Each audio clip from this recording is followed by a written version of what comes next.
a 3000 metros bajo la superficie, donde la luz del sol se rindió hace una hora, algo está cazando.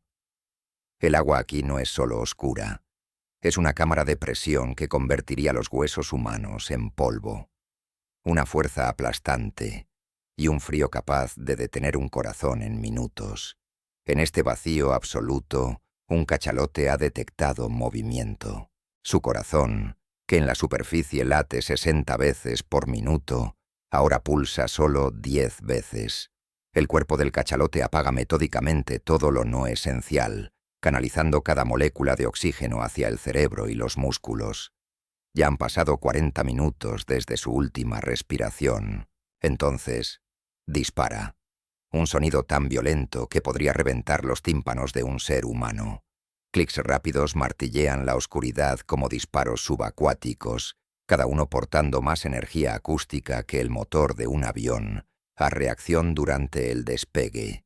El cachalote está escaneando, mapeando el abismo, construyendo una imagen tridimensional de algo gigantesco que se mueve justo debajo. El eco regresa y la imagen se forma. Brazos más largos que un autobús, un cuerpo cubierto de ventosas armadas con ganchos afilados. Es el mayor invertebrado del planeta, un calamar gigante. Este es su mundo, una batalla de titanes librada en la oscuridad eterna. Para ser animales del tamaño de una aeronave, los cachalotes son casi invisibles para nosotros. Pasan más del 70% de sus vidas en una dimensión que no podemos alcanzar. Son lo más cercano que tiene la Tierra a un monstruo real. No porque sean malévolos, sino por ser un profundo misterio. Antes de que la ciencia intentara comprenderlos, la humanidad los veía exactamente así, como pesadillas salidas del abismo. Y esa visión no nació de la imaginación, sino del miedo y de cicatrices que contaban historias de batallas imposibles. Para los marineros del siglo XVII, no eran mamíferos, eran demonios del mar, el leviatán de las escrituras. Algunos creían que eran el mismísimo Kraken, despertando de las profundidades para arrastrar barcos enteros al olvido. Imagínese en la cubierta de un barco de madera, perdido en medio del Atlántico. Una cabeza de 15 metros emerge de la niebla, y el aire se llena con una columna de vapor que transporta el olor de la muerte. No piensa en biología, piensa en una pesadilla. El aislamiento se rompía por un sonido inexplicable. Golpes rítmicos y profundos, como si un gigante martilleara el casco desde abajo. Las tripulaciones, aterrorizadas, imaginaban que estaban siendo perseguidas por fantasmas del océano, o que el propio barco se estaba partiendo. La verdad, sin embargo, era aún más extraña. Eran los cachalotes, conversando en un lenguaje de percusión que viajaba a través de kilómetros de agua. Después, vinieron las cicatrices. Cuando los balleneros comenzaron a arrastrar a estas criaturas hasta sus barcos, lo que encontraron en sus cuerpos los aterrorizó. Marcas circulares, algunas de casi 30 centímetros de diámetro, grabadas en su piel oscura, a menudo rodeadas de cortes más pequeños. Si las ballenas llevaban esas marcas, ¿qué existía en las profundidades capaz de infligirlas? El mito del calamar gigante no nació de la fantasía, sino de evidencias brutales esculpidas en carne viva. En 1820, el mito colisionó con la realidad de forma catastrófica.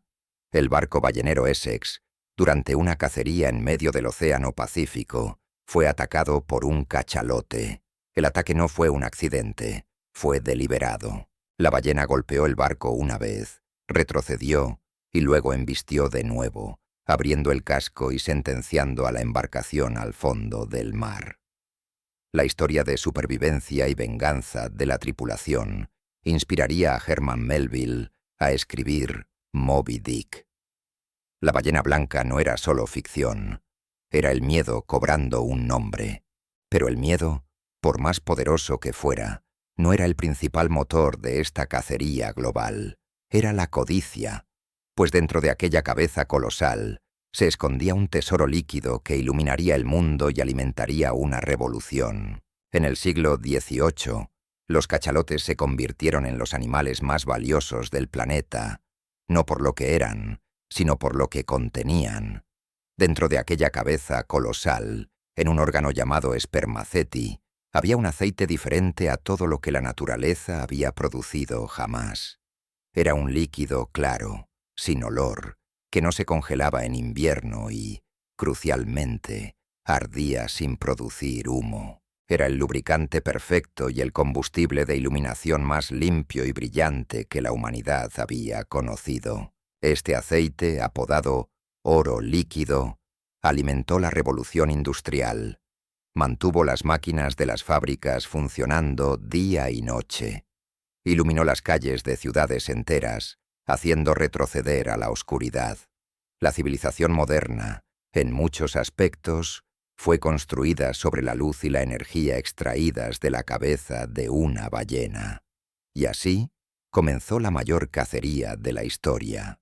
Los barcos balleneros partían en travesías que duraban meses, a veces años, con una única misión: encontrar el característico surtidor en el horizonte. Cuando lo avistaban, la persecución era implacable. Hombres en pequeños botes de madera remaban frenéticamente hacia animales del tamaño de autobuses, armados solo con arpones y coraje. Lo que seguía era una agonía brutal. El océano se teñía de rojo, y el surtidor de la ballena, antes una señal de vida, se transformaba en una neblina de sangre. Pero no eran víctimas pasivas. Aprendían. Grupos enteros comenzaron a huir a la primera señal de un barco. Las madres se interponían heroicamente entre los arpones y sus crías. Algunas contraatacaban, usando sus colas para destrozar botes y arrastrar a los cazadores a las profundidades. Pero no había forma de vencer a la tecnología y la determinación industrial. A mediados del siglo XIX, los océanos se transformaron en un campo de exterminio industrial. El progreso de la humanidad fue impulsado por esta masacre. ¿Crees que el avance tecnológico justifica cualquier costo? Deja tu opinión en los comentarios, los leemos todos.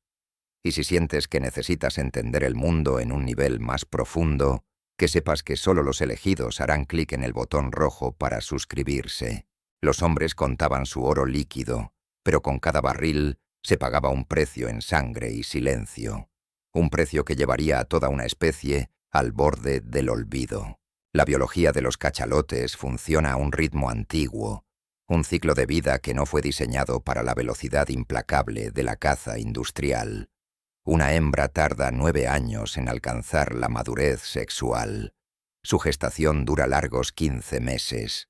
Y da a luz a una única cría cada 5 o 7 años. ¿Cómo podría una especie con un ciclo de vida tan delicado sobrevivir a una máquina de exterminio global? La respuesta es simple: no podría. A principios del siglo XX, el colapso era inevitable. Las estimaciones más conservadoras sugieren que más de 1 millón de cachalotes fueron aniquilados. Poblaciones regionales enteras fueron diezmadas, borradas del mapa genético para siempre. Imaginen un océano donde los sonidos dominantes no eran de comunicación, sino de pánico. Llamadas de auxilio que resonaban por kilómetros, alertando a otros grupos sobre el terror que se aproximaba. Pero ¿qué se pierde realmente cuando 1 millón de mentes gigantescas son silenciadas para siempre? Se pierde más que solo animales. Se pierde conocimiento, cultura y una forma de conciencia que evolucionó durante millones de años en un entorno completamente ajeno a nosotros. Estábamos destruyendo una biblioteca sin haber leído jamás un solo libro. Finalmente, en 1986, la humanidad se detuvo a mirar lo que había hecho. La moratoria global sobre la caza de ballenas entró en vigor. Fue un suspiro de alivio para el planeta, pero llegó demasiado tarde para muchos linajes. A tiempo, sin embargo, para algunos. El número de cachalotes comenzó a recuperarse, pero de forma agónicamente lenta. Son una sombra de lo que fueron. Sobrevivieron por un hilo. Casi los borramos del planeta por un aceite en sus cabezas, sin preocuparnos jamás por lo que existía dentro de sus mentes. Para empezar a comprender, necesitamos abandonar nuestro mundo y sumergirnos en el suyo. Un lugar donde la presión aplasta el acero y las reglas de la biología se reescriben por completo. La presión a 3000 metros de profundidad es 300 veces mayor que la que sentimos a nivel del mar. Es una fuerza capaz de aplastar un coche en un pequeño cubo de metal. Sin embargo, los cachalotes se sumergen a esas profundidades decenas de veces al día. Contienen la respiración durante más de 1 hora y regresan a la superficie como si nada hubiera pasado. Son una imposibilidad biológica que de alguna manera existe. Cada parte de su cuerpo es una solución a un problema que mataría instantáneamente a cualquier otro ser. Empecemos por la cabeza, ese ariete cuadrado de 9 metros. No es solo un arma, es el cañón de sonar más avanzado de la naturaleza. En su interior, el órgano de Spermaceti, relleno con 1 tonelada de aceite ceroso, funciona como una lente acústica. Enfoca el sonido y lo dispara en un haz direccional, con una fuerza de 230 decibelios. A modo de comparación, un motor a reacción a máxima potencia genera 140 decibelios. Es un sonido tan potente que los buzos han relatado sentir los clics atravesando sus cuerpos como un golpe físico. El resto del cuerpo es igualmente impresionante. Para evitar el síndrome de descompresión que afecta a los buzos humanos, los cachalotes colapsan activamente sus pulmones durante el descenso. Sus costillas son flexibles, plegándose bajo la presión en lugar de romperse. Su sangre está diseñada para el abismo, con concentraciones de hemoglobina mucho más altas que las nuestras. Y sus músculos, tan ricos en mioglobina que almacena oxígeno, son casi negros, funcionando como baterías biológicas. El corazón es una obra maestra de la ingeniería. En la superficie, 60 latidos por minuto. En las profundidades, solo 10. La ballena entra en un estado de apagado controlado, donde la sangre se dirige solo hacia el cerebro y los músculos esenciales. Todo lo demás permanece inactivo. ¿Y qué cerebro? 6 veces más grande que el nuestro, el más grande que ha existido en la Tierra, con regiones enteras dedicadas a procesar el sonido y a construir mapas tridimensionales de un mundo de oscuridad total. Ese cuerpo es una fortaleza biológica, una máquina de supervivencia perfecta. Pero la verdadera maravilla no es cómo ellas sobreviven solas, sino cómo viven juntas, conectadas por un lenguaje secreto de clics y códigos. Los cachalotes no solo hacen clic para cazar, hacen clic para conversar. Los sonidos que producen se organizan en patrones rítmicos llamados codas, secuencias que suenan como una forma compleja de código Morse. Cada patrón es único, repetido y comprendido por otras ballenas a kilómetros de distancia. Una conversación que atraviesa vastas extensiones de océano oscuro. Y aquí, la biología da paso a algo mucho más extraño: la cultura. Clanes de diferentes partes del mundo poseen dialectos distintos.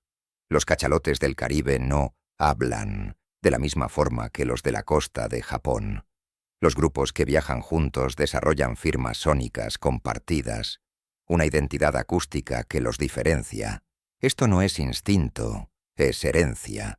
Las crías no nacen sabiendo el dialecto de su clan, aprenden escuchando, imitando y practicando, en un proceso de transmisión cultural que refleja el nuestro. Pero la complejidad puede ir aún más lejos. Algunos científicos plantean una hipótesis revolucionaria. ¿Y si estas codas tuvieran sintaxis? ¿Y si hubiera reglas estructurales que permitieran la combinación de clics para formar ideas complejas, como palabras formando frases? Si esto es verdad, entonces los cachalotes no solo se están comunicando, están, de hecho, hablando. En 2021, Se lanzó un proyecto ambicioso que utiliza inteligencia artificial para analizar miles de horas de grabaciones, con la esperanza de decodificar finalmente este lenguaje. Los resultados iniciales apuntan a una complejidad que desafía todo lo que sabemos sobre la comunicación animal. Estamos al borde de traducir una de las civilizaciones sónicas más antiguas del planeta, una que existió millones de años antes que la nuestra. Pasamos siglos cazándolos por su aceite y ahora gastamos fortunas en tecnología para descifrar sus mentes. Pero en raras y transformadoras ocasiones, cuando un humano entra en su mundo, la comunicación deja de ser teórica, se vuelve física, visceral e inolvidable. Imagínate suspendido en aguas abiertas, sin peso, completamente vulnerable. De repente, una sombra se materializa en el azul profundo, una forma masiva que se mueve hacia ti con una calma imposible. El mundo a tu alrededor desaparece. Solo existes tú y el gigante. Entonces, los clics comienzan. No son agresivos, son suaves, deliberados, casi como un susurro. La ballena te está leyendo, no con los ojos, sino con el sonido. Un barrido sónico que mapea tus pulmones, tus costillas, los latidos acelerados de tu corazón. Está construyendo una imagen tridimensional completa de quién y qué eres. Se detiene y simplemente flota en el azul, observando. A veces, inclina su inmensa cabeza, como si estuviera ajustando el foco para entender mejor. Otras veces, circula lentamente, emitiendo patrones rítmicos que parecen menos un análisis y más un intento de diálogo. Estos no son accidentes, son interacciones conscientes. Y es aquí donde nuestra comprensión del mundo se quiebra. Estos animales poseen cerebros 6 veces más grandes que los nuestros. Y dentro de esos cerebros, tienen las mismas estructuras neuronales que, en nosotros, están ligadas a la compasión, al amor y al lenguaje. La diferencia, las tienen desde hace 15 millones de años más que nosotros. Piénsalo, nosotros, la especie que los cazó hasta el borde de la aniquilación, entramos en su mundo, indefensos, y ellos, gigantes con el poder de aplastarnos en un instante, no huyen, no atacan, se giran, curiosos, e intentan entendernos. ¿Qué tipo de inteligencia antigua elige la empatía en lugar de la venganza? Esa gentileza extraordinaria no es solo un comportamiento. Es la clave para entender cómo no solo viven en el océano, sino cómo lo moldean a escala planetaria. Los cachalotes no viven solo en el fondo del mar. Son un puente entre dos mundos. En cada inmersión descienden miles de metros para cazar en la oscuridad. Con cada regreso a la superficie, traen consigo los secretos y la riqueza del abismo. Y con cada uno de esos actos, alteran fundamentalmente el planeta. Son la bomba biológica de nutrientes del océano. Al alimentarse en las profundidades y regresar para respirar y defecar en la superficie, transportan elementos esenciales, como el hierro, a la zona iluminada por el sol. Este hierro fertiliza los jardines invisibles del océano, el fitoplancton. Ese mismo fitoplancton forma la base de toda la vida marina y genera la mitad del oxígeno que respiramos. La salud de una selva en el Amazonas y la de un grupo de cachalotes en el Pacífico están, de maneras que apenas empezamos a entender, interconectadas. Incluso en la muerte, su labor continúa. Cuando un cachalote muere, su cuerpo se hunde lentamente en un evento conocido como whale fall o caída de ballena. En el desierto oscuro y helado del fondo del mar, un único cadáver se convierte en un oasis de vida, un ecosistema entero que puede sustentar a miles de criaturas hasta por un siglo. La muerte de un gigante se transforma en la vida de incontables otros. Esto no es solo biología, es sociedad. Viajan en clanes familiares unidos, liderados por hembras mayores, las matriarcas. Son ellas las que guardan el conocimiento. las rutas de migración, los mejores lugares de caza, las zonas seguras para dar a luz. Nada de esto es instintivo. Es un mapa mental transmitido de abuela a madre, de madre a cría. Son la memoria viva del mar. Entonces, ¿qué son? Cazadoras del abismo, ingenieras del clima, maestras de generaciones y sobrevivientes de un apocalipsis que nosotros creamos. No son monstruos, ni son meros recursos. Son una nación antigua y sintiente con la que compartimos este pálido punto azul en el universo. Este viaje nos obliga a cuestionar nuestro propio lugar en el mundo. ¿Qué piensas sobre la existencia de una inteligencia tan vasta y antigua, aquí mismo, en nuestro propio planeta? Tu perspectiva es importante en esta conversación. Deja tu comentario, aunque sea de forma anónima. Si esta historia resonó contigo, deja tu me gusta y suscríbete para seguir explorando los misterios más profundos de nuestro mundo. Miramos a las estrellas en busca de inteligencia, sin darnos cuenta de la civilización que siempre ha vivido en nuestras propias profundidades.